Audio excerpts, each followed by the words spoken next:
सहनावतु सहनौ भुनक्तु सह वीर्यं करवावहै तेजस्विनावधीतमस्तु मा विद्विषावहै। ॐ शान्ति शान्ति ಶಾಂತಿ. ಶ್ರೀಕೃಷ್ಣ ಸರ್ವೂ ನಿನ್ನ ಸೇವೆಯಾಗಲಿ ಸ್ವಾಮಿ. ಎಲ್ಲ ಆಧ್ಯಾತ್ಮ ಬಂಧುಗಳಿಗೂ ನಮಸ್ಕಾರ ಮತ್ತು ಜ್ಞಾನದರ್ಶನಂ ವೇದಿಕೆಗೆ ಸ್ವಾಗತ. ಧ್ವನಿ ಗುರುದೇವದಾಗಿರಲಿ, ವಿಚಾರ ಪರಮಾತ್ಮನದಾಗಿರಲಿ, ಹಾಗೂ ಇದು ನನ್ನದಲ್ಲದ ಕರ್ಮವಾಗಲಿ. ಶ್ರೀಮದ್ ಭಾಗವತ ಮಹಾಪುರಾಣ 11ನೇ ಸ್ಕಂದ 22ನೇ ಅಧ್ಯಾಯವನ್ನು ನೋಡ್ತಾ ಬಂದಿದ್ದೀವಿ. ಮೊದಲಿಗೆ ಮಂಗಳಾಚರಣೆ. ಜನ್ಮಾದ್ಯಸ್ಯ ಯತೋನ್ವಯಾದಿತರತಃ ಚಾರ್ತೇಷ್ವಭಿಘ್ನಸ್ವರಾಟ್ ತೇನೇ ಬ್ರಹ್ಮಹೃದಾಯ ಆದಿಕವಯೇ ಮುಹ್ಯಂತಿ ಯತ್ಸೂರಯಃ ತೇಜೋ ವರಿಮೃದಾಂ ಯಥಾ ವಿನಿಮಯೋ ಯತ್ರ ತ್ರಿಸರ್ಗೋ ಮೃಷಾ ದಾಮ್ನಾ ಸ್ವೇನ ಸದಾ ನಿರಸ್ತಕ್ವಕಂ ಸತ್ಯಂ ಪರಂ ಧೀಮಹಿ ನಾರಾಯಣಂ ನಮಸ್ಕೃತ್ಯ ನರಂ ಚೈವ ನರೋತ್ತಮಂ ದೇವೀಂ ಸರಸ್ವತೀಂ ವ್ಯಾಸಂ ತತೋ ಜಯಮುದೀರಯೇತ್ ತತೋ ಜಯಮುದೀರಯೇತ್.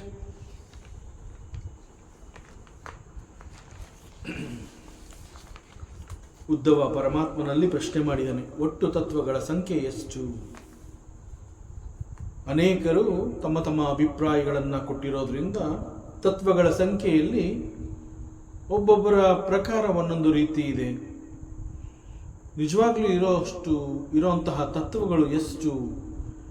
ಇದರ ಬಗ್ಗೆ ನನಗೆ ಜ್ಞಾನವನ್ನು ಕೊಡು, ನನಗೆ ಮಾರ್ಗದರ್ಶನವನ್ನು ಕೊಡು.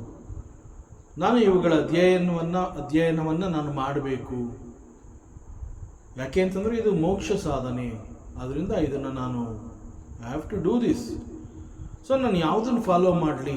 ಈ ವಿಚಾರದಲ್ಲಿ ನನಗೆ I have got plenty of confusions in my mind. ಪರಮಾತ್ಮ ಹೇಳ್ತಾನೆ, see people are prakriti oriented. That means ಇಲ್ಲಿ ಪ್ರಕೃತಿ ಅಂತ ಕರೆದಿರುವಂತಹದ್ದು ಮನಸ್ಸನ್ನು ಕುರಿತು ಅವನು ಹೇಳ್ತಾ ಇದ್ದಾನೆ. People are prakriti oriented, they immediately react. So it is quite natural,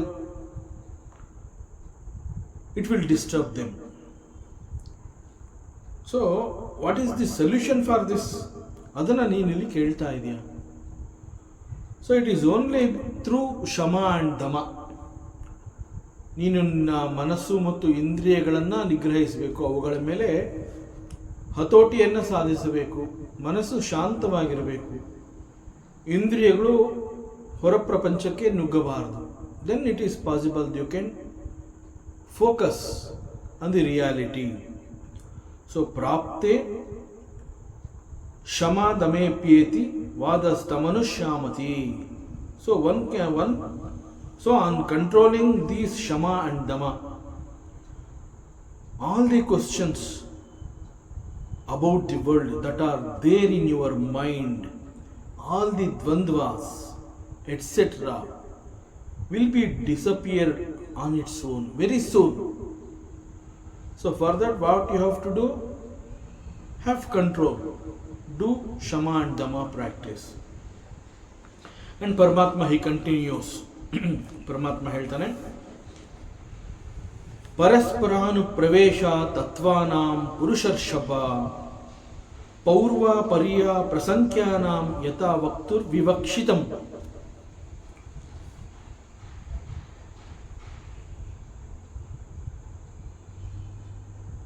ಜಗತ್ತು ಅಂತ ಹೇಳಿದಾಗ ಒಬ್ಬ ಸಾಮಾನ್ಯ ಮನುಷ್ಯ, ಅವನ ದೃಷ್ಟಿಕೋನ ಹೇಗಿರುತ್ತೆ? ಇಲ್ಲಿ ಸಾಮಾನ್ಯ ಮನುಷ್ಯ ಅಂತ ಹೇಳ್ತಾ ಇರುವಂತಹದ್ದು ಒಬ್ಬ ಗೃಹಸ್ಥನನ್ನ ಕುರಿತು ಹೇಳಿರುವಂತಹದ್ದು. ಸೊ ಜಗತ್ತಿನ ಬಗ್ಗೆ ಅವನ ದೃಷ್ಟಿಕೋನ ಹೇಗಿರುತ್ತೆ? ಒಬ್ಬ ಗೃಹಸ್ಥ, ಅವನು ಸಾಮಾನ್ಯ ಮನುಷ್ಯ, ಅವನು ಏನು ಯೋಚನೆ ಮಾಡ್ತಾನೆ? ಅದೇ ರೀತಿ ಒಬ್ಬ ಬ್ರಹ್ಮಚಾರಿ ಅಂತ ಹೇಳಿದಾಗ ಬ್ರಹ್ಮಚಾರಿಯ ದೃಷ್ಟಿಕೋನ ಅದು ಹೇಗಿರುತ್ತೆ? ಫಸ್ಟ್ ಆಫ್ ಆಲ್, ಬ್ರಹ್ಮಚಾರಿ ಅಂತ ಹೇಳಿದಾಗ he is not attached to the ಸಂಸಾರ. ಸಂಸಾರ ಅಂತಂದಾಗ ಎರಡೂ ರೀತಿಯಿಂದ ನಾವು ಅರ್ಥ ಮಾಡ್ಕೋಬೇಕಾಗತ್ತೆ. ಒಂದು, ಪ್ರಪಂಚದ ಅನೇಕಗಳೊಂದಿಗೆ ಅಂಟಿಕೊಂಡಿರುವಂತಹದ್ದು ಕೂಡ ಸಂಸಾರ. ಅದೇ ರೀತಿ ನಾನು, ನನ್ನದು, ನನ್ನ ಹೆಂಡತಿ, ನನ್ನ ಮನೆ, ನನ್ನ ಮಕ್ಕಳು, ನನ್ನ ತಂದೆ ತಾಯಿ, ನನ್ನ ಅಣ್ಣ ತಮ್ಮಂದಿರು, that is again samsara. So ಒಂದು attachment to the worldly objects, ಇನ್ನೊಂದು ಕೇವಲ ನನ್ನವರು. So both are attachments. This is samsara. But for a brahmachari, he is not attached to the ಸಂಸಾರ. ಅವನಿಗೆ ಜಗತ್ತಿನ ಯಾವ ವಸ್ತುಗಳ ಮೇಲೆ ಕೂಡ ಅಪೇಕ್ಷೆ ಇಲ್ಲ. ಅದೇ ರೀತಿ ಅವನಿಗೆ ಹೆಂಡತಿ, ಮಕ್ಕಳು, ಈ ರೀತಿ ಯಾರೂ ಕೂಡ ಇಲ್ಲ. So he is not attached. So ಅವನಿಗೆ ಯಾವಾಗಲೂ ಗೊತ್ತಿರುತ್ತೆ, ಇಲ್ಲಿ ಕೇವಲ ನಾನೊಬ್ಬ ಮಾತ್ರ. Since I am not attached to anything and to anybody, ನಾನು ಯಾವಾಗಲೂ ಒಬ್ಬನೇ. I am always alone. ನಾನು ಒಬ್ಬನೇ ಆಗಿರೋದ್ರಿಂದ ನಾನು ಯಾವುದಕ್ಕಾಗಲಿ ಅಥವಾ ಯಾರಿಗೋಸ್ಕರನಾರಾಗಲಿ ದುಃಖ ಪಡುವಂತಹ ಅವಶ್ಯಕತೆ ಇಲ್ಲ. ಅಥವಾ ಯಾವುದೋ ಒಂದು ವಸ್ತು ಸಿಕ್ತು ಅಂತ ಹೇಳಿ ಅಥವಾ ಯಾರೋ ಒಬ್ಬರಿಗಾಗಿ ನಾನು ಹರ್ಷವನ್ನು ಕೂಡ ವ್ಯಕ್ತಪಡಿಸಬೇಕಾಗಿಲ್ಲ. ನಾನಿರೋದು ಒಬ್ಬ, ನಾನು ಯಾವಾಗಲೂ ಒಬ್ಬ. ಸೊ ಇದು ಒಬ್ಬ ಬ್ರಹ್ಮಚಾರಿಯ ದೃಷ್ಟಿಕೋನ. So I am always happy, ನನಗೆ ದುಃಖ ಅನ್ನುವಂತಹದ್ದೇ ಇಲ್ಲ. This is his thinking. ಒಬ್ಬ ಬ್ರಹ್ಮಚಾರಿ ಅಂತಂದಾಗ ಅವನು ಈ ರೀತಿನಲ್ಲಿ ಇರ್ತಾನೆ. So he is A happy person.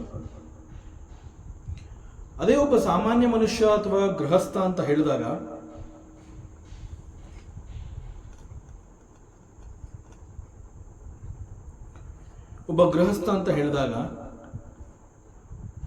He is married, ಹೆಂಡತಿ, ಮಕ್ಕಳು, ಈ ರೀತಿ ಅವನಿಗೊಂದು ಸಂಸಾರ ಇರುತ್ತೆ.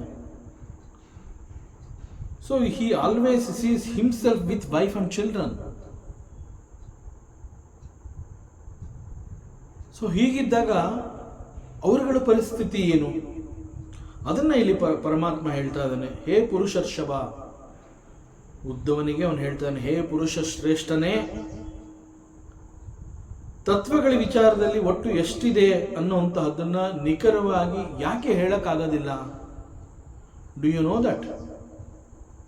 ನೀನು ಬಹಳ ಸುಲಭವಾಗಿ ಕೇಳ್ತಾ ಇದೆಯಾ ಒಟ್ಟು ತತ್ವಗಳು ಎಷ್ಟು ಅಂತ. ಒಟ್ಟು ತತ್ವಗಳು ಕೇವಲ ಇಷ್ಟು ಮಾತ್ರ ಅಂತ ನಿಖರವಾಗಿ ಹೇಳೋದಕ್ಕೆ ಸಾಧ್ಯವೇ ಇಲ್ಲ. ಯಾಕೆ ಅಂತಂದ್ರೆ ಇಲ್ಲಿ ನಾನು ಕೇವಲ ಒಬ್ಬ ಗೃಹಸ್ಥ ಅಥವಾ ಒಬ್ಬ ಬ್ರಹ್ಮಚಾರಿ ಅವರಿಬ್ಬರ ದೃಷ್ಟಿಕೋನಗಳನ್ನು ಮಾತ್ರ ನಾವಿಲ್ಲಿ ಅಭ್ಯಾಸ ಮಾಡಿದ್ವಿ. ಬಟ್ ಪ್ರಪಂಚ ಅಂತ ಹೇಳಿದಾಗ ಇಲ್ಲಿ ಜಗತ್ತಿನಲ್ಲಿ ಅನೇಕ ರೀತಿಯ ಜನಗಳಿದ್ದಾರೆ. ಇಲ್ಲಿ ಪ್ರತಿಯೊಬ್ಬರದು ಒಂದೊಂದು ರೀತಿಯ ದೃಷ್ಟಿಕೋನ. ಸೊ ಪ್ರತಿಯೊಬ್ಬರ ದೃಷ್ಟಿಕೋನ ಕೂಡ ಭಿನ್ನ ಭಿನ್ನವಾಗಿರುತ್ತೆ ಅಂತಂದ ಮೇಲೆ ಅವರು ಪರಿಸ್ಥಿತಿಯನ್ನ ಹೇಗೆ ನೋಡ್ತಾರೆ, ಯಾವ ರೀತಿಯಲ್ಲಿ ಅದನ್ನು ನಿಭಾಯಿಸ್ತಾರೆ, ಅದರ ಪ್ರಕಾರ ಅವರು ಮಾತನಾಡ್ತಾರೆ. ಮತ್ತು ತತ್ವಗಳು ಅಂತ ಹೇಳಿದಾಗ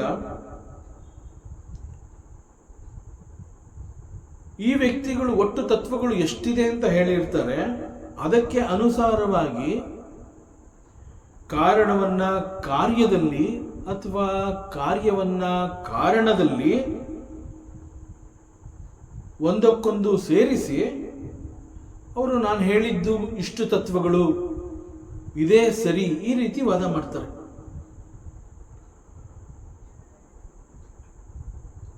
ಸೊ ಇಲ್ಲಿ ಒಂದರೊಳಗಡೆ ಮತ್ತೊಂದು ಸೇರ್ಕೊಂಡಿದೆ ಎನ್ನುವಂತಹದ್ದು, ಇಟ್ ಇಸ್ ಕಾಲ್ಡ್ ದಿ ಅಂತರ್ಗತ ಆರ್ ಅಂತರ್ಭೂತವಾಗಿದೆ. ಒಂದರಲ್ಲಿ ಎಲ್ಲವೂ ಅಥವಾ ಎಲ್ಲದರಲ್ಲಿ ಒಂದು, ಹೀಗೆ ಎಲ್ಲವೂ ಎಲ್ಲದರಲ್ಲಿಯೂ ಅಂತರ್ಗತವಾಗಿದೆ ಅನ್ನುವಂತಹದ್ದನ್ನು ಇಲ್ಲಿ ಅನುಪ್ರವೇಶಾತ್, ಪರಸ್ಪರ ಅನುಪ್ರವೇಶಾತ್ ಅಂತ ಇಲ್ಲಿ ಹೇಳ್ತಾ ಇರುವಂತಹದ್ದು. ಆದ್ರಿಂದ ಇಲ್ಲಿ ತತ್ವಗಳನ್ನು ಕುರಿತು ಈಗಾಗಲೇ ಹೇಳಿರುವಂತಹವನು cause and effect. Cause and effect ಅಂತಂದ್ರೆ ಕಾರ್ಯಕಾರಣ. ಸೊ ಅವುಗಳನ್ನ ಯಾವುದರಲ್ಲಿ ಯಾವುದನ್ನು ಸೇರಿಸಿದಾಗ ನಾನು ಒಟ್ಟು ಎಷ್ಟು ತತ್ವಗಳು ಅಂತ ಹೇಳಿರ್ತೀನಿ, ಅದಕ್ಕೆ ಇದು ಸರಿ ತೂಗ್ತಾ ಇದೆಯಾ ಅಂತ ಅವನು ತನಗೆ ತಾನೇ ವಿಮರ್ಶೆ ಮಾಡ್ತಾನೆ. ಅದನ್ನು ಗಮನಿಸಿ ಅವನು ವಾದ ಮಾಡ್ತಾನೆ, ಒಟ್ಟು ತತ್ವಗಳು ಇಷ್ಟು ಮಾತ್ರ. ಸೊ ದಿಸ್ ಕಾರ್ಯಕಾರಣ ಭಾವ ಈಸ್ ಕಾಲ್ಡ್ ಪೌರ್ವಾಪರ್ಯ. ಸೊ ಕಾರಣವು ಮೊದಲು, ಆ ನಂತರದಲ್ಲಿ ಎಫೆಕ್ಟ್, ಕಾರ್ಯ. ಈಗ ಹೇಗೆ ಅಂತಂದ್ರೆ, ಉದಾಹರಣೆಗೆ, is our attention on the water or is it on the ocean? ಸಾಗರದ ಬಳಿ ಹೋಗಿ ನಿಂತಾಗ ನಮ್ಮ ಗಮನ ಎಲ್ಲಿದೆ? ನಮ್ಮ ಗಮನ ಸಾಗರದ ನೀರಿನ ಮೇಲಿದೆಯಾ ಅಥವಾ ಸಾಗರದ ಮೇಲಿದೆಯಾ? ಸಾಗರ ಅಂತ ಹೇಳಿದಾಗ ಅಲ್ಲಿ ನೀರಿದೆ. ಅದೇ ರೀತಿ we see the tides in the ocean and we see the waves also. ಅಷ್ಟು ಮಾತ್ರ ಅಲ್ಲ, ಕೆಲವೊಂದು ಸಾಗರಗಳಲ್ಲಿ ಬಿಕಾಸ್ ಆಫ್ ದಿ ಹೊರಗಿನ ವಾತಾವರಣದ ಕಾರಣದಿಂದ ಸಾಗರದಲ್ಲಿರುವಂತಹ ನೀರಿನ ಕೆಲವು ಭಾಗ ಮಂಜುಗೆಡ್ಡೆಗಳಾಗಿ ಬದಲಾಗಿ ಅದೇ ಓಷನಲ್ಲಿ ಅವುಗಳು ತೇಲ್ತಾ ಇರುತ್ತವೆ. ಸೊ ಒಂದು ಸಾಗರವನ್ನು ನೋಡಿದಾಗ ಅಲ್ಲಿ ನಮ್ಮ ಗಮನ ಹೇಗಿರುತ್ತೆ ಅಂತಂದ್ರೆ, ನಾನು ಒಂದು ಓಷನ್, ಒಂದು ಸಾಗರ ಅಥವಾ ಸಮುದ್ರವನ್ನು ನೋಡ್ತಾ ಇದ್ದೀನ, ಅಥವಾ ಸಮುದ್ರ ಅಂತ ಹೇಳಿ ಸಮುದ್ರದ ನೀರನ್ನು ನಾನು ನೋಡ್ತಾ ಇದ್ದೀನ, ಅಲ್ಲಿರುವಂತಹ ಉಬ್ಬರವಿಳಿತ ಅಂತಂದ್ರೆ ಟೈಡ್ಸ್, ಅವುಗಳ ಮೇಲೆ ನನ್ನ ಗಮನ ಹೋಗಿದೆಯಾ? ಅಥವಾ ಸಮುದ್ರದ ನೊರೆ ಅಂತ ಹೇಳ್ತಾರೆ, ಫೋಮ್, ಅದನ್ನ ನಾನು ನೋಡ್ತಾ ಇದ್ದೀನ? ಅದೇ ರೀತಿ ನೀರಿನ ಗುಳ್ಳೆಗಳು, ವಾಟರ್ ಬಬಲ್ಸ್, ನನ್ನ ಗಮನ ಅದರ ಮೇಲ್ಗಡೆ ಇದೆಯಾ? ಅಥವಾ ನೀರಿನ ಅಲೆಗಳು, ಒಂದರ ಹಿಂದೆ ಒಂದು ಬರ್ತಾನೇ ಇದೆ ಅಲೆಗಳು, ನನ್ನ ಗಮನ ಅಲೆಗಳ ಮೇಲಿದೆಯಾ? ಅಥವಾ ಸಾಗರದಲ್ಲಿ ಮಧ್ಯದಲ್ಲಿ ಇಲ್ಲಿ ತೇಲ್ತಾ ಇದೆಯಲ್ಲ ಮಂಜುಗೆಡ್ಡೆ, ಅವುಗಳ ಮೇಲೆ ನನ್ನ ಗಮನ ಇದೆಯಾ? ಒಂದು ವೇಳೆ ನನ್ನ ಗಮನ ಸಾಗರದ ಮಧ್ಯದಲ್ಲಿ ಮಂಜುಗೆಡ್ಡೆಯ ಕಲ್ಲಿನಂತೆ ತೇಲ್ತಾ ಇರುವಂತಹ ಇದರ ಮೇಲೆ ನನ್ನ ಗಮನ ಹೋಗಿದೆ ಅಂತಂದ್ರೆ, ನಾನು ಹೇಳ್ತೀನಿ water is frozen, hence the eyes is floating. ಇಲ್ಲಿ ರೀಸನ್ ಇಷ್ಟೇ,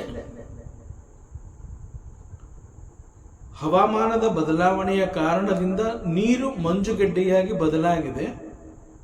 ದ ಸೇಮ್ ಮಂಜುಗೆಡ್ಡೆ ಈ ಸಾಗರದಲ್ಲಿ ತೇಲ್ತಾ ಇದೆ.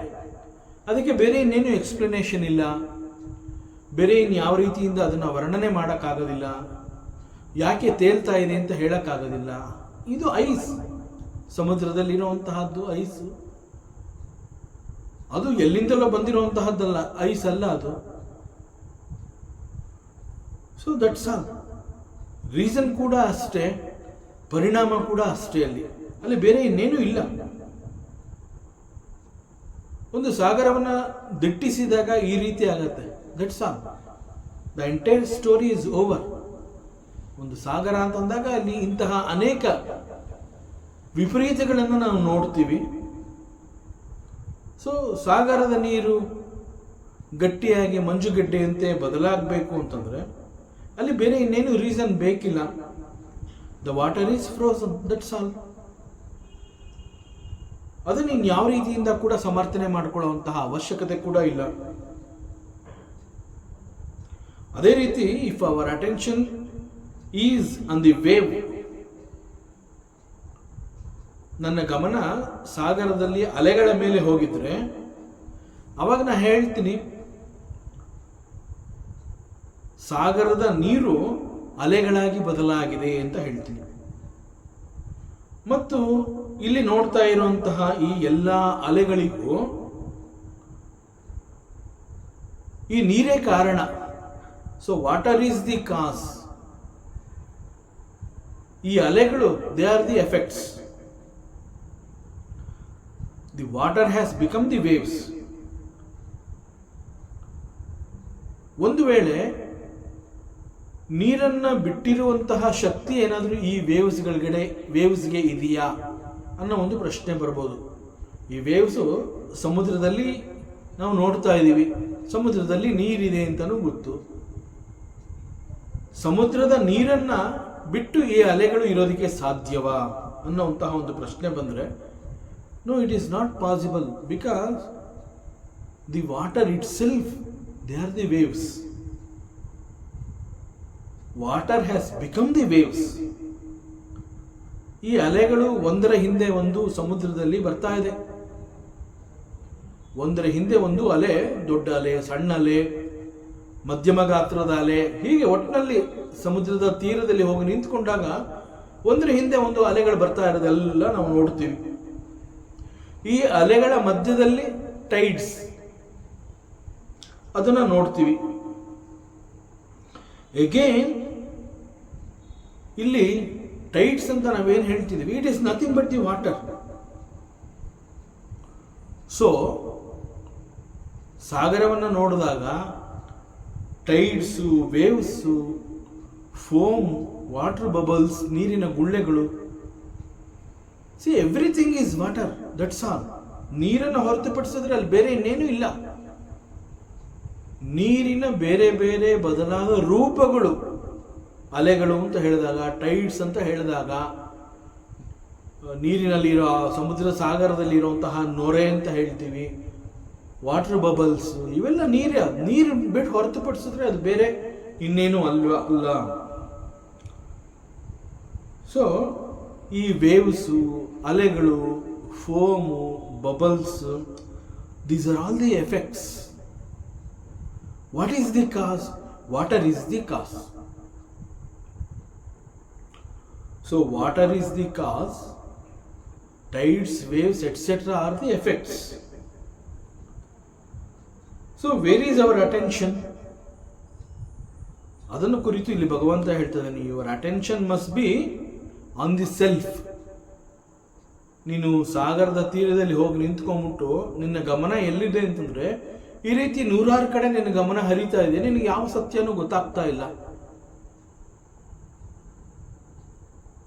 ನೀರನ್ನು ಬಿಟ್ಟು ವೇವ್ಸ್ಗಳು ಇರೋದಕ್ಕೆ ಸಾಧ್ಯನಾ? ನೀರು ಅಲೆಗಳನ್ನು ಬಿಟ್ಟು ಟೈಡ್ಸ್ ಇರೋದಕ್ಕೆ ಸಾಧ್ಯನಾ?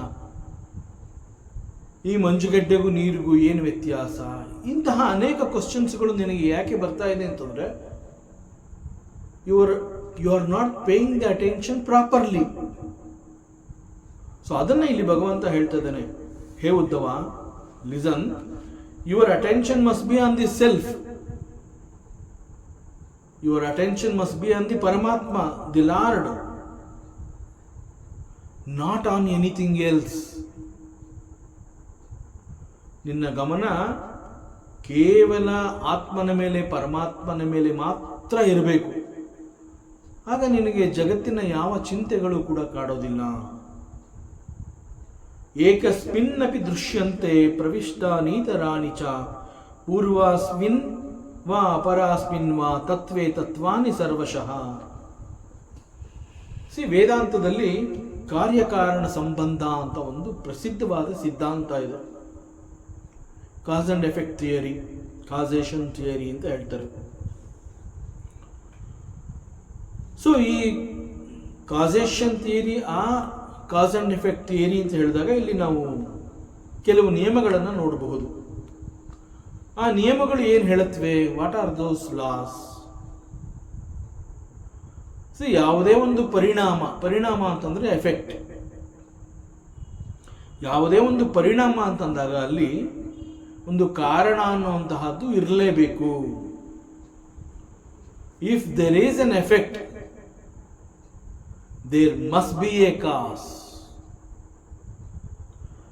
Without cause there cannot be an effect.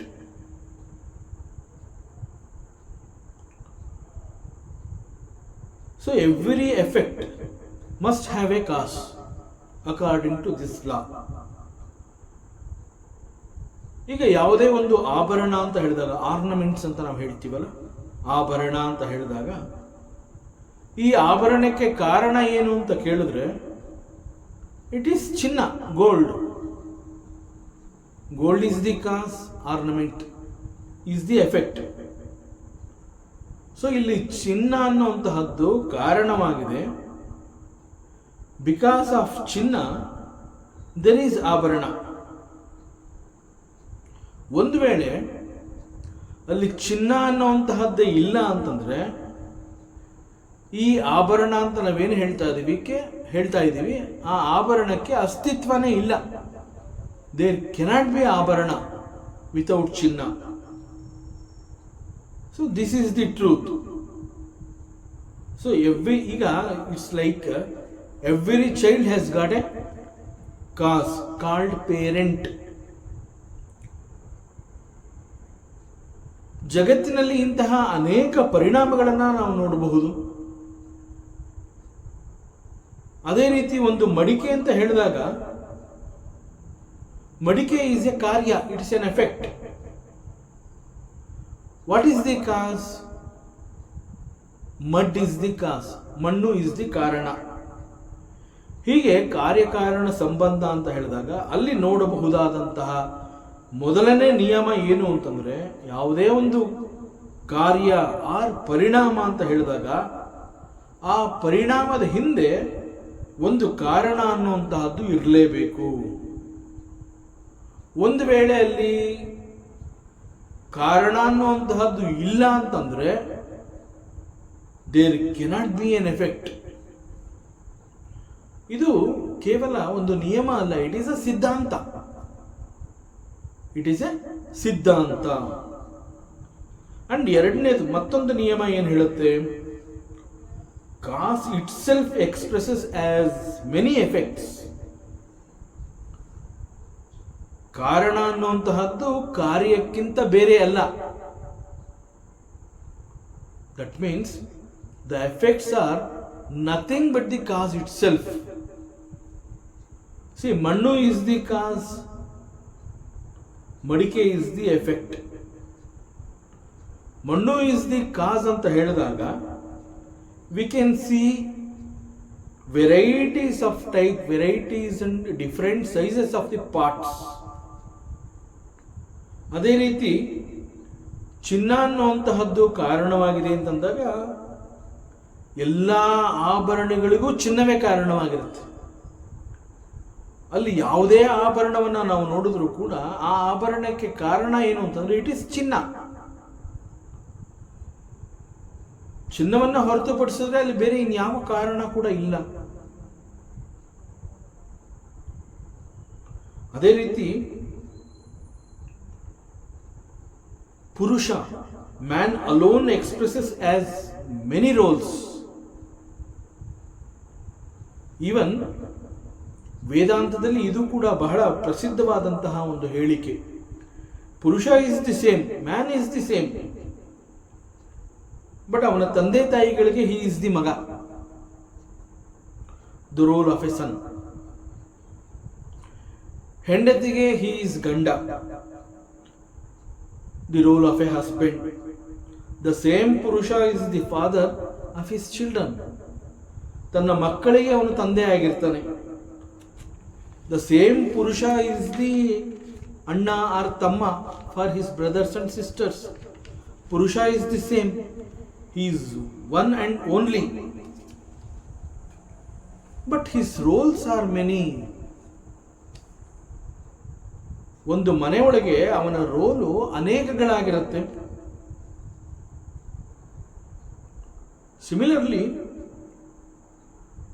ಜಗತ್ತು ಅಂತ ಹೇಳಿದಾಗ ನಾವು ಅದನ್ನು ದೃಶ್ಯ ಪ್ರಪಂಚ ಅಂತ ಕರಿತೀವಿ. ಯಾಕೆ ಜಗತ್ತನ್ನು ದೃಶ್ಯ ಪ್ರಪಂಚ ಅಂತ ಕರಿತೀವಿ ಅಂತಂದರೆ, ನಾವು ಜಗತ್ತು ಅಂತ ಹೇಳಿದಾಗ ಇಲ್ಲಿ ನಾವು ಕಂಡುಬಿಟ್ಟ ತಕ್ಷಣ ನಾವಿಲ್ಲಿ ಅನೇಕಗಳನ್ನು ಕಾಣ್ತೀವಿ, ಅನೇಕ ದೃಶ್ಯ ವಸ್ತುಗಳನ್ನು ನೋಡ್ತೀವಿ. ವಸ್ತುಗಳು ಅನೇಕ, ಬಟ್ ವಿಷನ್, ಕಣ್ಣು, ದಟ್ ಈಸ್ ದಿ ಕಾರಣ, ದಟ್ ಈಸ್ ಒನ್. ಅದೇ ರೀತಿ ಅನೇಕ ರೀತಿಯ ಶಬ್ದಗಳು, ಫಾರ್ ದಟ್ ಕಿವಿ ಈಸ್ ದಿ ಕಾರಣ. ಇನ್ನೊಂದು ಸ್ಟೆಪ್ ಮುಂದೆ ಹೋಗಿ ನಾವು ಯೋಚನೆ ಮಾಡಿದ್ರೆ, mind is the cause, senses are the effects. So effect is not reality, it is only a phenomena, ವಿದ್ಯಮಾನ. It is called effect. Effects ಅಂತ ಹೇಳಿದಾಗ they are called, they are not reality, there is no reality in it. ಈಗ ನಾವು ಈ ರೀತಿ ಕೂಡ ಯೋಚನೆ ಮಾಡಬಹುದು. If gold is considered as cause of the ornament, and ornament is an effect, gold is the cause. See, you are touching an ornament. In fact, even if you touch the ornament, you are touching the cause. Ornament is the form, the essence is chinna, the essence is, the cause is gold. So even if you touch the ornament, you are touching the gold, because there is nothing called ornament other than chinna.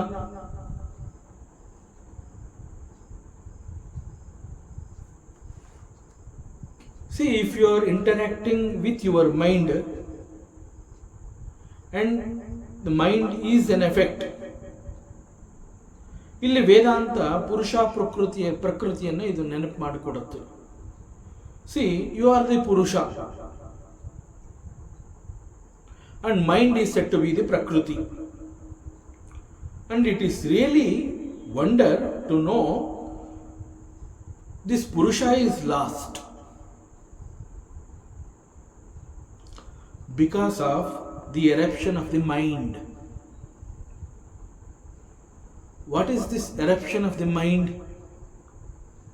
There are plenty of thoughts the mind is entertaining, is called the eruption of the mind. So Purusha is lost because of the eruption of the mind. So ಇದರ ಅರ್ಥ, mind ಅಂತ ಹೇಳಿದಾಗ what is mind? Mind is nothing but the flow of thoughts. ಆದ್ದರಿಂದ ಒಬ್ಬ ಮನುಷ್ಯ ಏನೋ ಒಂದು ಯೋಚನೆ ಮಾಡ್ತಾ ಕೂತಿದ್ದಾಗ ಅವನನ್ನು ಯಾವ ರೀತಿ ಎಚ್ಚರಿಸ್ತಾರೆ ಅಂತಂದರೆ, ನೀನು ಆಲೋಚನೆಗಳಲ್ಲಿ ಕಳೆದು ಹೋಗಿದೆಯಾ, you are totally lost in your thoughts. It means you are identified with your thoughts, and these thoughts are there in your mind. So you are lost there. You are lost there in some such thoughts. But we have to think, what is mind essentially made up of? Mind is made up of consciousness. Mind is made up of consciousness. ಈ ಪ್ರಕಾರ ಇಲ್ಲಿ ಕಾರ್ಯಕಾರಣ ಸಂಬಂಧವನ್ನು ಮತ್ತೊಮ್ಮೆ ನಾವು ನೆನಪು ಮಾಡಿಕೊಂಡ್ರೆ, the first rule ಅದೇನು ಹೇಳುತ್ತೆ? Every effect must have a cause. If there is an effect, there must be a cause. And the second rule, it says, cause by itself expresses as many. Mannata Jagannatha. The Lord in the heart is the Lord of the universe. The self in me is the self in all. So when once this truth is realized,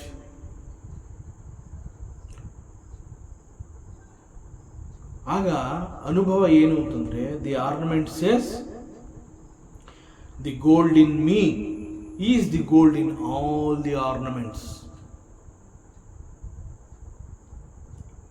and yet it is true. ಇಲ್ಲಿ ವೇದಾಂತ ಬಹಳ ಸೂಕ್ಷ್ಮವಾಗಿ ಹೇಳ್ತಾ ಇರುವಂತಹ message ಏನು ಅಂತಂದರೆ, one can make this statement only when he gives up his identification, because it is to be realized. Only a realized person can make this statement. ಏನು? The self in me is the self in all. If you can say this, ಅವನಿಗೆ ಅದು ಅನುಭವ ಆಗಿರಬೇಕು. Then only he can give this statement. That means only when he is prepared to give up the identification with that particular form. Vedanta is again almost saying, it's really wonderful. See, don't have the fear of melting away. It is one of the wonderful abhaya that the Vedanta is giving.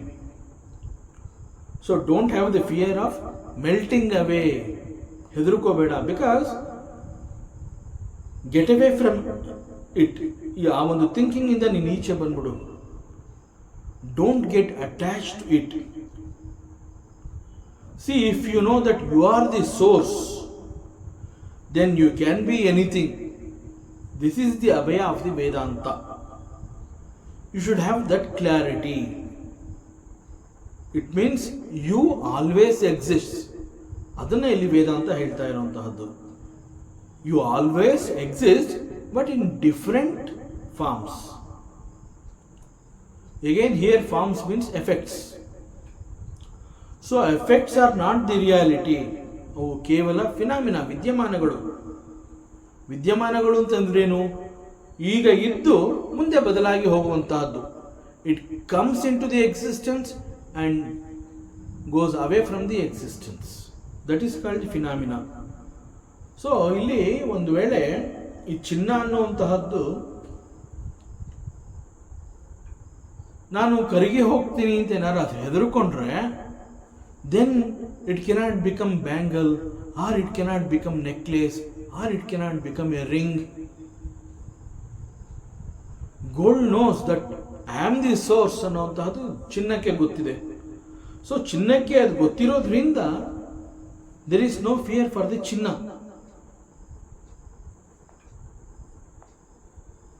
So it cannot become bangle, ಆ ಹೆದರಿಕೆ ಇದ್ದಿದ್ರೆ, because gold alone is everything. Gold is the bangle, gold is the necklace, gold is the chain, gold is the ring. And gold is, it can be any ornament. Ekasmin api drishyante pravishtaani tarani cha purvasmin va aparasmin va tatve tatvani sarvashah. So ಇಲ್ಲಿ ಪರಮಾತ್ಮ ಬಹಳ ಸ್ಪಷ್ಟವಾಗಿ ಹೇಳ್ತಾ ಇದ್ದಾನೆ, ಹೇ Uddhava, so ಗಮನವಿಟ್ಟು ನೋಡು, ಗಮನವಿಟ್ಟು ಕೇಳಿಸ್ಕೋ. ಇಲ್ಲಿ ಒಂದೇ ತತ್ವದಲ್ಲಿ ಬೇರೆ ಬೇರೆ ಹಲವಾರು ತತ್ವಗಳು ಕೂಡ ಅನುಪ್ರವೇಶ ಮಾಡಿರುವಂತಹದ್ದು ಗೊತ್ತಾಗುತ್ತೆ. ಜೊತೆಗೆ ಇಂತಹದೇ ತತ್ವದಲ್ಲಿ ಇಂತಹದೇ ತತ್ವಗಳು ಸೇರ್ಕೋಬೇಕು ಅಂತ ದೇರ್ ಈಸ್ ನೋ ರೂಲ್ಸ್. ಆ ರೀತಿ ಯಾವ ಒಂದು ನಿಬಂಧ ಕೂಡ ಇಲ್ಲ. ಇಂತಹದ್ರಲ್ಲಿ ಇಂತಹದ್ದೇ ಸೇರ್ಕೋಬೇಕು ಅನ್ನೋಂತಹ ಒಂದು ರೂಲ್ಸ್ ಇಲ್ಲ. ಯಾವುದರಲ್ಲಿ ಯಾವುದು ಬೇಕಾದ್ರೂ ಅನುಪ್ರವೇಶ ಮಾಡಬಹುದು. 28 ತತ್ವ ಅಂತ ಹೇಳಿದಾಗ ಆ 28 ತತ್ವದಲ್ಲಿ ಒನ್ ಈಸ್ ಇನ್ಕ್ಲೂಡೆಡ್. ಇಲ್ಲ, ಇರೋದು ಕೇವಲ ಒಂದೇ ತತ್ವ ಅಂತ ಹೇಳಿದಾಗ ಆ ಒಂದು ತತ್ವದಲ್ಲಿ 28 ಕೂಡ ಇನ್ಕ್ಲೂಡ್ ಆಗಿರುತ್ತೆ. ಸೊ ಈ ರೀತಿ ಆಗಬೇಕು ಆಗಬಾರ್ದು ಅಂತ ದೇರ್ ಇಸ್ ನೋ ರೂಲ್ಸ್. ಯಾವುದು ಎಲ್ಲಿ ಬೇಕಾದರೂ ಕೂಡ ಸೇರ್ಕೊಂಡಿರಬಹುದು. ಇಟ್ ಈಸ್ ಲೈಕ್ ಮಡಿಕೆ ಮತ್ತು ವಸ್ತ್ರ. C both are effects. ವಸ್ತ್ರ ಅಂತಂದ್ರೆ ಬಟ್ಟೆ, ಮಡಿಕೆ ಪಾಟ್. ಸೊ ಬೋತ್ ಆರ್ ಕಾರ್ಯವಸ್ತುಗಳು ಅಂತಂದ್ರೆ ಎಫೆಕ್ಟ್ಸ್. ಇಲ್ಲಿ ಕಾರಣ ಏನು? ಮಡಿಕೆ ಅಂತ ಹೇಳಿದಾಗ ಮಣ್ಣು ಇಸ್ ದಿ ಕಾರಣ, ವಸ್ತ್ರ ಅಂತ ಹೇಳಿದಾಗ ನೂಲು ಇಸ್ ದಿ ಕಾರಣ. ಸೊ ಈ ಕಾರ್ಯವಸ್ತುಗಳು, ಈ ಕಾರಣ ವಸ್ತುಗಳಿಂದ ಕಾರ್ಯವಸ್ತುಗಳಾಗಿದೆ. ಕಾರ್ಯವಸ್ತುಗಳು ಅಂತ ಹೇಳಿರುವ ಮಡಿಕೆ ಮತ್ತು ವಸ್ತ್ರಗಳಲ್ಲಿ ಈ ಕಾರಣ ವಸ್ತು ಅನ್ನುವಂತಹದ್ದು ಅಂತರ್ಗತವಾಗಿದೆ. ದಟ್ ಮೀನ್ಸ್ ದಿಸ್ ಮಣ್ಣು ಅನ್ನುವಂತಹದ್ದು ಮಡಿಕೆಯಲ್ಲಿ ಎಲ್ಲೆಲ್ಲೂ ಇದೆ. ಮಡಿಕೆನಲ್ಲಿ ಮಣ್ಣು ಎಲ್ಲಿದೆ ಅಂತ ಕೇಳಿದ್ರೆ ಏನು ಉತ್ತರ ಕೊಡಕ್ಕಾಗತ್ತೆ? The entire part is mud. So ಮಣ್ಣು ಇಸ್ ದಿ ಕಾರಣ ವಸ್ತು, ಮಡಿಕೆ ಇಸ್ ದಿ ಕಾರ್ಯವಸ್ತು. ಕಾರ್ಯವಸ್ತುವಾದ ಮಡಿಕೆಯಲ್ಲಿ ಕಾರಣ ವಸ್ತು ಎಲ್ಲಿದೆ ಅಂತಂದ್ರೆ, ಕಾರ್ಯವಸ್ತುವಾದ ಮಡಿಕೆಯಲ್ಲಿ ಕಾರಣ ವಸ್ತುವಾದ ಮಣ್ಣು ಅನ್ನುವಂತಹದ್ದು ಎಲ್ಲ ಕಡೆ ಇದೆ. ದಟ್ ಈಸ್ ಕಾಲ್ಡ್ ಅಂತರ್ಗತ. ಸಿಮಿಲರ್ಲಿ ವಸ್ತ್ರ ಈಸ್ ಎ ಕಾರ್ಯವಸ್ತು, ನೂಲು ಇಸ್ ದಿ ಕಾರಣ ವಸ್ತು. ಕಾರ್ಯವಸ್ತುವಾದ ವಸ್ತ್ರವಿನಲ್ಲಿ ನೂಲು ಎಂಬ ಕಾರಣ ವಸ್ತು ಎಲ್ಲಿದೆ? ವಸ್ತ್ರದ ಎಲ್ಲ ಕಡೆ ನೂಲು ಇದೆ. ದಿಸ್ ಇಸ್ ಅಂತರ್ಭೂತ ಆರ್ ಅಂತರ್ಗತ. ಸೊ ಈ ಪ್ರಕಾರ ಮಣ್ಣು ಇಸ್ ದಿ ಕಾರಣ, ಮಡಿಕೆ ಇಸ್ ದಿ ಕಾರ್ಯ. ಮಣ್ಣಿನಲ್ಲಿ ಬಹಳ ಸೂಕ್ಷ್ಮವಾಗಿ ಈ ಮಡಿಕೆ ಎನ್ನುವಂತಹದ್ದು ಅಡಗಿರುತ್ತೆ. ಆದ್ರಿಂದ ಮಡಿಕೆಯಲ್ಲಿ ಮಣ್ಣು ಅಂತರ್ಗತವಾಗಿದೆ, ವಸ್ತ್ರದಲ್ಲಿ ನೂಲು ಅನ್ನುವಂತಹದ್ದು ಅಂತರ್ಗತವಾಗಿದೆ. All the waves are in the ocean and ocean is in all the waves. This is ಕಾರ್ಯಕಾರಣ ಸಂಬಂಧ. See, all the roles are there in the man, and the man is in all the roles. But the roles like husband ಅಂತ ಹೇಳಿದಾಗ, brother ಅಂತ ಹೇಳಿದಾಗ, father ಅಂತ ಹೇಳಿದಾಗ, ಅವೆಲ್ಲ ಬೇರೆ ಬೇರೆ ರೋಲ್ಗಳು, ಬೇರೆ ಬೇರೆ ರೋಲ್ಗಳು. ಎಲ್ಲಿಯವರೆಗೆ ನಾನು ತಂದೆ ಆಗಿರ್ತೀನಿ, ಎಲ್ಲಿಯವರೆಗೆ ನಾನು ಮಗನಾಗಿರ್ತೀನಿ, ಎಲ್ಲಿಯವರೆಗೆ ನಾನು ಗಂಡನಾಗಿರ್ತೀನಿ, ಅಲ್ಲಿಯವರೆಗೆ ನಾನು ಆ ಪಾತ್ರವನ್ನು ನಿರ್ವಹಿಸಲೇಬೇಕಾಗಿರೋದ್ರಿಂದ I forget that I am essentially a man.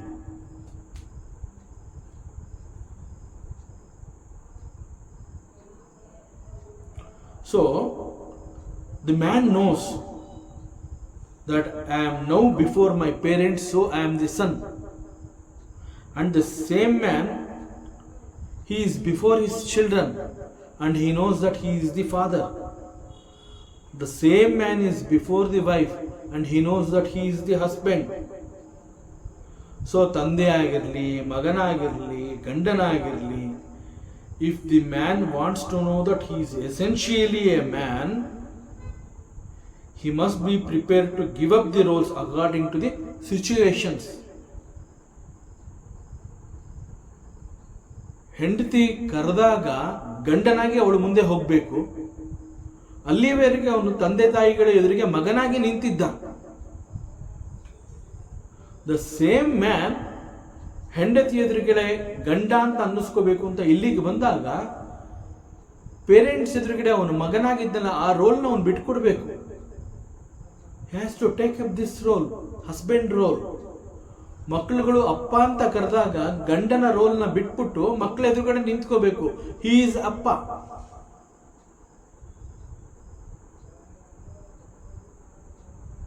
So this is reality.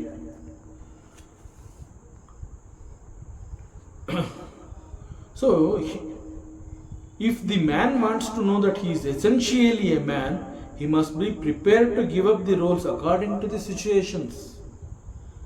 ತಂದೆ ತಾಯಿಯರ ಬಳಿಲಿದ್ದಾಗ he is a son only, that's all.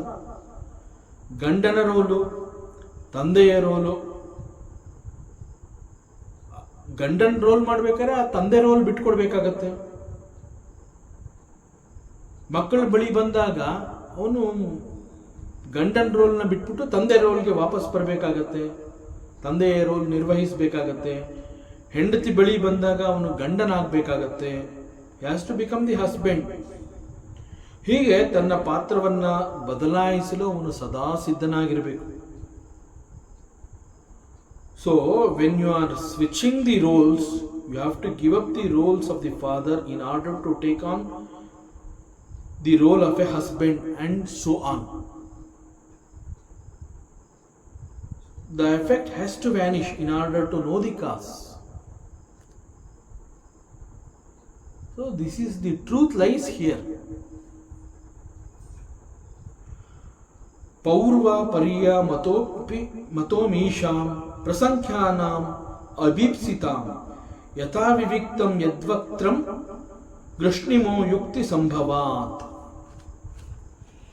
ಇಲ್ಲಿ ಪರಮಾತ್ಮ ಶ್ರೀಕೃಷ್ಣ ಉದ್ಧವನಿಗೆ ಮತ್ತಷ್ಟು ಕ್ಲಾರಿಟಿಯನ್ನು ಕೊಡಬೇಕು ಈ ವಿಚಾರದಲ್ಲಿ ಅಂತ ಹೇಳಿ ಮತ್ತೆ ಹೇಳ್ತದೆ. ನೋಡಪ್ಪ, ಒಟ್ಟು ತತ್ವಗಳು ಎಷ್ಟು ಅನ್ನುವಂತಹದ್ದನ್ನ ನಿಖರವಾಗಿ ಹೇಳುವಂತ ಉದ್ಧವ ಕೇಳಿದ್ದ. ಯಾಕೆ ಅಂತಂದ್ರೆ this is the biggest confusions he got in his mind. Uddhava ಎಲ್ಲರಿಗಿಂತ ಮೊದಲು ಒಮ್ಮೆ ಅವರು ಒಂದು ಸಂದರ್ಭದಲ್ಲಿ ಪರಮಾತ್ಮ ಶ್ರೀಕೃಷ್ಣನೇ ಉದ್ಧವನಿಗೆ ಹೇಳಿರ್ತಾನೆ, ದೇರ್ ಆರ್ 28 ತತ್ವಾಸ್. ಪ್ರಕೃತಿ ಮತ್ತು ಪುರುಷ ಅಂತ ಹೇಳಿದಾಗ, ಪ್ರಕೃತಿ ಅಂತಂದಾಗ ಅಲ್ಲಿ 24 ತತ್ವಗಳಿದೆ. ಪುರುಷ ಅಂತ ಹೇಳಿದಾಗ ಇನ್ಕ್ಲೂಡಿಂಗ್ ಪುರುಷ ಅಂಡ್ 3 ಗುಣಾಸ್ 4, 24 + 4 28. ಸೊ ಒಟ್ಟು ತತ್ವಗಳು 28 ಅಂತ ಹೇಳಿ ಸಾಂಖ್ಯ ಯೋಗವನ್ನು ತಿಳಿಸಬೇಕಾದ್ರೆ ಒಮ್ಮೆ ಪರಮಾತ್ಮ ಉದ್ಧವನಿಗೆ ಹೇಳಿರ್ತಾನೆ. ಆ ನಂತರದಲ್ಲಿ ಅನೇಕರು ತಮ್ಮ ತಮ್ಮ ಅಭಿಪ್ರಾಯವನ್ನು ಮಂಡಿಸ್ತಾರೆ. ಆ ಸಂದರ್ಭದಲ್ಲಿ ಉದ್ಧವನಿಗೆ ಕನ್ಫ್ಯೂಷನ್ಸ್ ಆಗುತ್ತೆ. ಕೆಲವರು ಬಂದು ಹೇಳ್ತಾರೆ 28 ತತ್ವಗಳು ಸರಿ ಅಂತಾರೆ. ಇನ್ನು ಕೆಲವರು ಹೇಳ್ತಾರೆ ಇಲ್ಲ 28 ಅಲ್ಲ, ಇರೋದೇ 26, ದೇರ್ ಕೆನಾಟ್ ಬಿ 28. ಮತ್ತೊಬ್ಬ ಬಂದು ಹೇಳ್ತಾನೆ ಇಲ್ಲ 26 ಅಲ್ಲ 25. ಹೀಗೆ ಒಬ್ಬೊಬ್ಬರು ಒಂದೊಂದು ರೀತಿ ಹೇಳಿದಾಗ ಉದ್ಧವನಿಗೆ ಸಂಶಯ ಉಂಟಾಗುತ್ತೆ. ಸೊ ಇಲ್ಲಿ ಒಟ್ಟು ತತ್ವಗಳು ಎಷ್ಟು ಅನ್ನುವಂತಹದ್ದೇ ಒಂದು ನನಗೆ ಕ್ಲಾರಿಟಿ ಸಿಗ್ತಾ ಇಲ್ಲ ಅಂತ ಅಂದಮೇಲೆ ನಾನು ಇವುಗಳನ್ನು ಹೇಗೆ ನಾನು ಅಧ್ಯಯನ ಮಾಡಲಿ? ಸೊ ಅದರಿಂದ ನನಗೆ ಕ್ಲಾರಿಟಿ ಬೇಕು ಅಂತ ಹೇಳಿ ಅವನು ಪರಮಾತ್ಮನನ್ನ ಕೇಳಿರ್ತಾನೆ. ಸೊ ಈ ವಿಚಾರದಲ್ಲಿ ಅವನಿಗೆ ಮತ್ತಷ್ಟು ಕ್ಲಾರಿಟಿ ಕೊಡಬೇಕು ಅಂತ ಹೇಳಿ ಪರಮಾತ್ಮ ಉದ್ಧವನಿಗೆ ಉತ್ತರವನ್ನು ಕೊಡ್ತಾನೆ. ಸೊ ನೌ ಹಿ ಸೇಸ್, ಪರಮಾತ್ಮ ಹೇಳ್ತಾನೆ, ಹೇ ಉದ್ಧವ, ಈ ವಿಚಾರದಲ್ಲಿ ವಾದಿಗಳು ಮತ್ತು ಪ್ರತಿವಾದಿಗಳು ಯಾವ ಕಾರ್ಯದಲ್ಲಿ ಯಾವ ಕಾರಣವನ್ನ ಅಥವಾ ಯಾವ ಕಾರಣದಲ್ಲಿ ಯಾವ ಕಾರ್ಯವನ್ನ ಅಂತರ್ಭೂತಗೊಳಿಸಿ ಆ ನಂತರದಲ್ಲಿ ಅವರ ಅನುಭವಗಳ ಪ್ರಕಾರ ತತ್ವ ಸಂಖ್ಯೆಗಳು ಕೇವಲ ಇಷ್ಟು ಮಾತ್ರ ಅಂತ ನಿಖರವಾಗಿ ಅವರು ಹೇಳಿರೋದ್ರಿಂದ we have to accept their sayings. ಅವ್ರು ಏನು ಹೇಳಿದರೆ ನಾವು ಅದನ್ನು ಕೇಳಿಸ್ಕೋಬೇಕಾಗತ್ತೆ, ಅದನ್ನೇ ನಾವು ಅಂಗೀಕಾರ ಮಾಡಬೇಕಾಗತ್ತೆ. Because it is their direct experience. ಇದೇ ವಿಚಾರವನ್ನು ನಾನು ನಿನಗೆ ಹಿಂದೆ ಒಮ್ಮೆ ಹೇಳಿದ್ದೆ. ಯುಕ್ತಂಚ ಸಂತಿ ಸರ್ವತ್ರ ಭಾಷಂತೆ ಬ್ರಾಹ್ಮಣಾಯತ. ಸೊ ಅವರುಗಳ ಮಾತು ಯುಕ್ತಿಯುಕ್ತವಾಗಿರುತ್ತೆ. ದ ಮೈಂಡ್ ಆಫ್ ಎ ಸನಾತನಿ ಹ್ಯಾಸ್ ನೋ ಪ್ರಾಬ್ಲಮ್. ಇಲ್ಲಿ ನಾವು ಅನೇಕ ರೀತಿಯ ಭಕ್ತರುಗಳನ್ನು ನೋಡ್ತೀವಿ. ಅವನು ಶಿವನ ಭಕ್ತನಾಗಿರಬಹುದು, ವಿಷ್ಣುವಿನ ಭಕ್ತನಾಗಿರಬಹುದು, ಮತ್ತೆ ಕೆಲವರು ಗಾಣಪತ್ಯಾಸ್ ಅಂತ ಹೇಳ್ತಾರೆ, ಮತ್ತೆ ಕೆಲವರು ಶಕ್ತಿ ದೇವತೆಗಳ ಭಕ್ತರಾಗಿರ್ತಾರೆ, ಶಾಕ್ತಾಸ್ ಅಂತ ಕರೀತಾರೆ. ಒಟ್ಟಿನಲ್ಲಿ all of them are devotees. So those who follow Vedas are the Vedantas. It is called they are the followers of Sanatana Dharma. So they have absolutely no problem with ಯಾರು ಎಷ್ಟು ಹೇಳ್ತಾ ಇದ್ದಾರೆ, ಯಾರು ಯಾವುದನ್ನ ಫಾಲೋ ಮಾಡ್ತಾ ಇದ್ದಾರೆ, ಅದರ ಬಗ್ಗೆ ಅವ್ರಿಗೆ ಯಾರಿಗೂ ಪ್ರಾಬ್ಲಮೇ ಇಲ್ಲ. Because they have understood the truth. The Sanatanis, they directly follow the Veda and Vedantas. So for them there is no doubts. Everything is the expression of the same Bhagavanta. This is their belief. ನಮಗೆ ಈ ರೀತಿಯ ವೇದ ಮತ್ತು ವೇದಾಂತ ಅದನ್ನು ತಿಳ್ಕೊಂಡಿರುವಂತಹ ಮಹಾತ್ಮರುಗಳು ಇಲ್ಲಿ ನಮ್ಮ ಜೊತೆನಲ್ಲೇ ಇದ್ದಿದ್ರೆ ಅವಾಗ ನಮಗೂ ಕೂಡ ಇಂತಹ ಒಂದು ಕನ್ಫ್ಯೂಷನ್ಸ್ಗಳು ಇರ್ತಿರ್ಲಿಲ್ಲ. ಬಿಕಾಸ್ ಅವರೆಲ್ಲ ಇಲ್ಲಿ ಇಂತಹ ಮಹಾತ್ಮರುಗಳು ವೇದಾಂತವನ್ನು ತಿಳ್ಕೊಂಡಿರೋರು ನಮ್ಮ ಜೊತೆ ಇದ್ದಾರೆ ಅಂತಂದ್ರೆ it is the greatest gift of the god. ಯಾಕೆ ಅಂತಂದ್ರೆ ಇಂತಹ ಮಹಾತ್ಮರು ಅಂತ ಹೇಳಿದಾಗ it is the healthy mind and it is possible for them to experience the truth because the mind is so pure. ಪರಿಶುದ್ಧವಾದ ಮನಸ್ಸನ್ನು ಅವರು ಹೊಂದಿರೋದ್ರಿಂದ they know the clarity. So ಅವರಿಗೆ ಗೊತ್ತು ಯಾವ ಕಾರ್ಯದಲ್ಲಿ ಯಾವ ಕಾರಣ ಇದೆ ಅಥವಾ ಯಾವ ಕಾರಣದಲ್ಲಿ ಯಾವ ಕಾರ್ಯಗಳು ಸೇರಿಕೊಂಡಿದೆ, ಯಾವ್ಯಾವುದು ಎಲ್ಲೆಲ್ಲಿ ಅಂತರ್ಗತವಾಗಿದೆ ಎನ್ನುವಂತಹ ಸತ್ಯವನ್ನು ಅವರು ತಿಳ್ಕೊಂಡಿರೋದ್ರಿಂದ and according to their understanding and experience ಅವರಿಗೆ ತತ್ವಗಳ ಸಂಖ್ಯೆ ಚೆನ್ನಾಗಿ ಗೊತ್ತಿರುತ್ತೆ. ಆದ್ರಿಂದ ಅವರು ಅವರ ಅನುಭವದ ಮಾತುಗಳನ್ನು ಇಲ್ಲಿ ಆಡಿರುವಂತಹದ್ದು. ಯಾರೋ ಒಬ್ಬ ಮಹಾತ್ಮ ಇಲ್ಲಿ ಕೇವಲ 28 ತತ್ವಗಳಿದೆ ಅಂತ ಹೇಳಿದಾಗ ಇಟ್ ಈಸ್ ಹಿಸ್ ಎಕ್ಸ್ಪೀರಿಯನ್ಸ್. ಇನ್ನೊಬ್ಬ 25 ತತ್ವಗಳು ಅಂತ ಹೇಳಿದಾಗ ದಟ್ ಈಸ್ ಹಿಸ್ ಎಕ್ಸ್ಪೀರಿಯನ್ಸ್. ಆ 25ರಲ್ಲಿ 28 ತತ್ವಗಳು ಅಂತರ್ಗತವಾಗಿದೆ ಅಂತ ಅವನಿಗೆ ಗೊತ್ತಿದೆ. So he is right. ಮತ್ತೊಬ್ಬ ಹೇಳ್ತಾನೆ 11 ತತ್ವಗಳು ಮಾತ್ರ ಅಂತ. ಸೊ 11 ತತ್ವಗಳಲ್ಲಿ ಆ 28 ತತ್ವಗಳು ಕೂಡ ಅಂತರ್ಗತವಾಗಿದೆ. He knows that truth. So he is also correct. So ಇದೆಲ್ಲ ಅವರ ಅನುಭವದ ಮಾತುಗಳು. ಸೊ ಅನುಭವದ ಮಾತುಗಳು ಅಂತಂದ್ಮೇಲೆ it is true because it is ಪುರುಷ ಅಂಡ್ ಪ್ರಕೃತಿ ಎಕ್ಸ್ಪ್ರೆಷನ್ಸ್ ಆಫ್ ದಿ ಸೇಮ್ ಭಗವಾನ್ ಅಂತ ಹೇಳಿದಾಗ ಬೋತ್ ಪುರುಷ ಅಂಡ್ ಪ್ರಕೃತಿ ದೇ ಆರ್ ದಿ ಎಫೆಕ್ಟ್ಸ್. ಭಗವಂತ is the reality. So effects ಅಂತ ಹೇಳಿದಾಗ ಯಾವ effects? These are the effects of that causeless cause called the ಆತ್ಮ ಭಗವಾನ್. So even after the Ishwara ಮಾಯಾಶಕ್ತಿ and etcetera he never loses that oneness.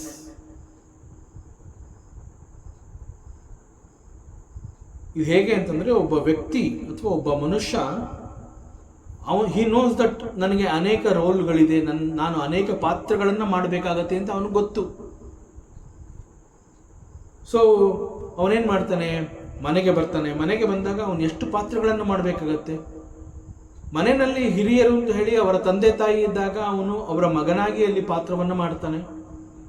ಅದೇ ಮನೆಯಲ್ಲಿ ಅವನ ಮಕ್ಕಳೇ ಇರ್ತಾರೆ, ಆ ಮಕ್ಕಳ ಎದುರುಗಡೆ ಅವನು ಅಪ್ಪನಾಗಿ ಆ ಒಂದು ಪಾತ್ರವನ್ನು ಮಾಡ್ತಾನೆ.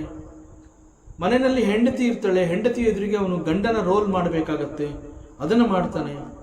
ಮನೆಯಲ್ಲಿ ತಮ್ಮ ಇರ್ತಾನೆ, ತಮ್ಮನಿಗೆ ಅಣ್ಣನಾಗಿರ್ತಾನೆ.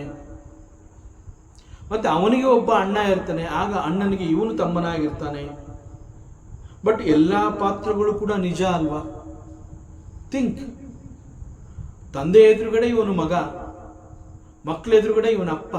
ಸೊ ಅಪ್ಪ ಈಸ್ ಆಲ್ಸೋ ಕರೆಕ್ಟ್, ಮಗ ಈಸ್ ಆಲ್ಸೋ ಕರೆಕ್ಟ್. ಹೆಂಡತಿ ಎದುರುಗಡೆ ಗಂಡ ಅಂತ ಬಂದು ನಿಂತಿರ್ತಾನೆ, that role is also perfect.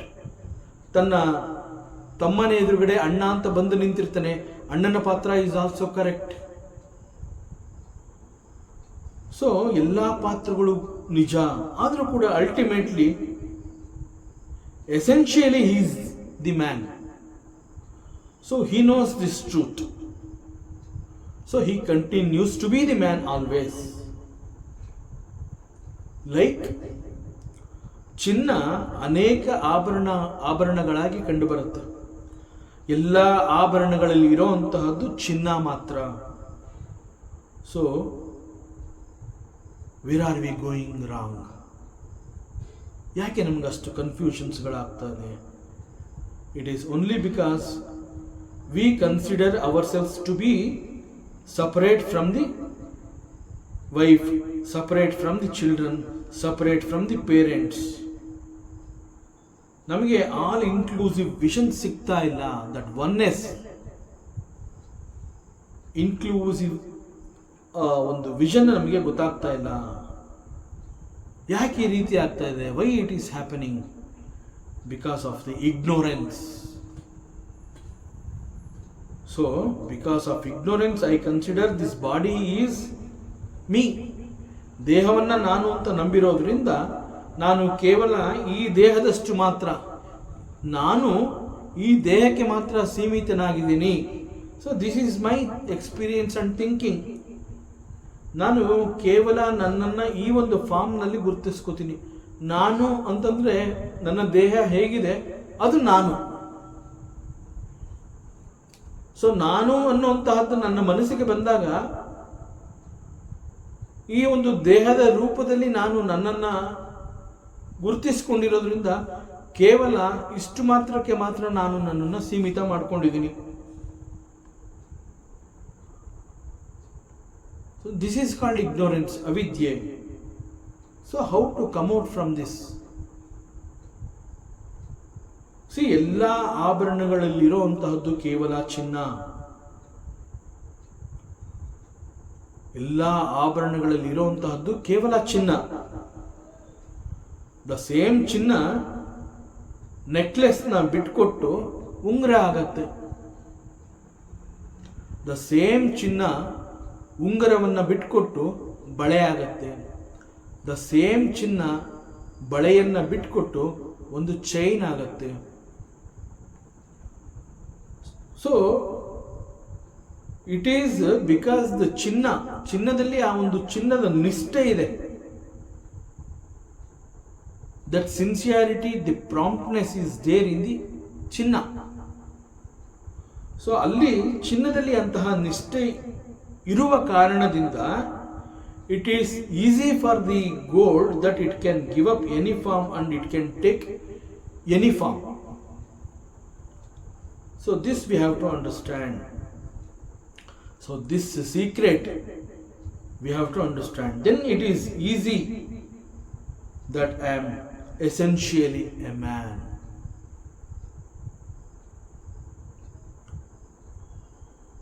ಆಕಾಶವನ್ನ ಅನಂತ ಅಂತ ಕರಿತೀವಿ. ಆಕಾಶವನ್ನ ಅನಂತ ಅಂತ ಕರಿತೀವಿ. ಬಿಕಾಸ್ ಈ ಅನಂತ ಆಕಾಶದಲ್ಲಿ ಈ ಆಕಾಶ ಎಲ್ಲವುಗಳಿಗೆ ಅವಕಾಶವನ್ನು ಕೊಡುತ್ತೆ. ಎಲ್ಲವುಗಳಿಗೆ ಅದು ಅಲೋ ಮಾಡುತ್ತೆ. ಸೊ ಈ ಆಕಾಶದಲ್ಲಿ ವಾಯು ಇದೆ, ಅಗ್ನಿ ಇದೆ, ಜಲ ಇದೆ, ಭೂಮಿ ಇದೆ. ಸೊ ಎಲ್ಲವೂ ಇದೆ. And there are so many galaxies. So ಯಾವುದೋ ಒಂದು ಸಂದರ್ಭದಲ್ಲಿ ಯಾವುದೋ ಒಂದು ಸ್ಫೋಟಗೊಳ್ಳುತ್ತೆ, ಒಂದಕ್ಕೊಂದು ಡಿಕ್ಕಿ ಹೊಡೆಯುತ್ತೆ. ಹೀಗೆ ಅನಂತ ಆಕಾಶದಲ್ಲಿ ಅನೇಕ ಘಟನೆಗಳು ಈ ರೀತಿ ನಡೀತಾನೆ ಇರುತ್ತೆ. But the space is so firm. It knows that it accommodates for all. But still this space ಅಂತ ಹೇಳಿದಾಗ, ಆಕಾಶ ಅಂತ ಹೇಳಿದಾಗ, it is one only. So ಅದನ್ನ ಇಲ್ಲಿ ಪರಮಾತ್ಮ ಹೇಳ್ತಾ ಇದ್ದಾನೆ, hey Uddhava, take that position as I am that source. So understand this secret knowledge. ಆಗ ಯಾವುದರ ಬಗ್ಗೆಯೂ ನೀನು ವಿಚಲಿತನಾಗುವಂತಹ ಅವಶ್ಯಕತೆ ಬರೋದಿಲ್ಲ. ಒಟ್ಟು ತತ್ವಗಳು 28 ಅಂತ ಹೇಳಿದಾಗ you will say it is okay. ಮತ್ಯಾರೋ ಬಂದು ನಿನ್ನ ಬಳಿ ಹೇಳ್ತಾರೆ ಒಟ್ಟು ತತ್ವಗಳು 26, ಆಗ ಕೂಡ ನೀ ಹೇಳ್ತೀಯ ಇಟ್ ಈಸ್ ಓಕೆ. ಇನ್ಯಾರೋ ಬಂದು ಹೇಳ್ತಾರೆ 11, ಯು ವಿಲ್ ಸೇ ಎಸ್. ಇನ್ಯಾರೋ ಬಂದು ಹೇಳ್ತಾರೆ 9, that also you will accept. See, everything is okay because you have taken that position that you are the source. That is the secret behind this. Adrinda to accept everything or to accept everything, you have to reject nothing, and at the same time you retain nothing. So don't create a memory in the chitta. Then there will be no confusions. ಮತ್ತಷ್ಟು ವಿಚಾರಗಳಿದೆ, ಮುಂದಿನ ಅವಕಾಶದಲ್ಲಿ ಮತ್ತೆ ಮುಂದುವರಿಸೋಣ. ಓಂ ಪೂರ್ಣಮದಃ ಪೂರ್ಣಮಿದಂ ಪೂರ್ಣಾತ್ ಪೂರ್ಣಮುದಚ್ಯತೆ ಪೂರ್ಣಸ್ಯ ಪೂರ್ಣಮಾದಾಯ ಪೂರ್ಣಮೇವಾವಶಿಷ್ಯತೆ. ಓಂ ಶಾಂತಿ ಶಾಂತಿ ಶಾಂತಿ. ಹರಿ ಓಂ. ಶ್ರೀ ಗುರುಭ್ಯೋ ನಮಃ. ಹರಿ ಓಂ. ಈ ದಿನದ ಪ್ರವಚನ ಸೇವೆಯನ್ನು ಪರಮಾತ್ಮ ಶ್ರೀಕೃಷ್ಣನ ಪಾದಚರಣಗಳಲ್ಲಿ ಅತ್ಯಂತ ಭಕ್ತಿಯಿಂದ ಶ್ರದ್ಧೆಯಿಂದ ಅರ್ಪಿಸೋಣ. ಶ್ರೀಕೃಷ್ಣಾರ್ಪಣಮಸ್ತು.